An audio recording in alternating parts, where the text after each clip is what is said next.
Pala saint Thomas ഹൈസ്കൂളിലെ 9ാം class വിദ്യാർത്ഥിയെ ആക്രമിക്കുകയും വസ്ത്രാക്ഷേപവും നടത്തിയ ആ സംഭവത്തിൽ, മൃഗീയമായ സംഭവത്തിൽ മയക്കുമരുന്ന് മാഫിയയ്ക്ക് പങ്കുണ്ടോ എന്നതിനെ സംബന്ധിച്ച് സമഗ്രമായ അന്വേഷണം നടത്തണമെന്ന് ഈ അവസരത്തിൽ ആവശ്യപ്പെടുകയാണ്.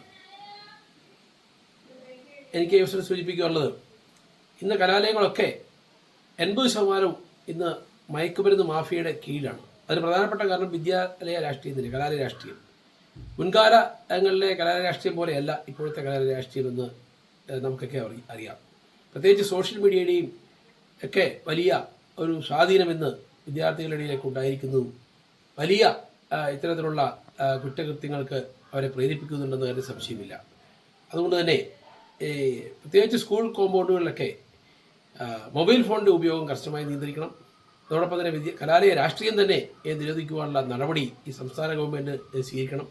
പലപ്പോഴും വിദ്യാർത്ഥികളെ രാഷ്ട്രീയത്തിനു വേണ്ടി മയക്കുമരുന്നിന് അടിമയാക്കുന്ന സാഹചര്യം ഇന്ന് നമ്മുടെ നാട്ടിൽ വളരെ കൂടുതലായിക്കൊണ്ടിരിക്കുന്നു.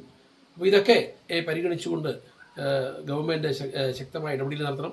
അതോടൊപ്പം തന്നെ പാലാ സെന്റ് തോമസ് ഹൈസ്കൂളിലെ വിദ്യാർത്ഥിയുടെ ആക്രമണവുമായി ബന്ധപ്പെട്ട് അല്ലെങ്കിൽ പ്രതികളാക്കപ്പെട്ട വിദ്യാർത്ഥികളുടെ ഭാവി നഷ്ടപ്പെടാത്ത രീതിയിലും, അതോടൊപ്പം തന്നെ പാലാ സെന്റ് തോമസ് ഹൈസ്കൂളിൻ്റെ പഴയ നല്ല പാരമ്പര്യം നിലനിർത്തത്തക്ക തരത്തിലുള്ള അന്വേഷണം നടത്തി ഇനിയും ഇത്തരത്തിലുള്ള സംഭവങ്ങൾ ഒരു കലാലയത്തിൻ്റെ കോമ്പൗണ്ടിലും ആവർത്തിക്കപ്പെടാതിരിക്കാനുള്ള കർശന നടപടി സ്വീകരിക്കാൻ ഗവൺമെൻറ് തയ്യാറാവണമെന്ന് ഈ അവസരത്തിൽ ആവശ്യപ്പെടുന്നു.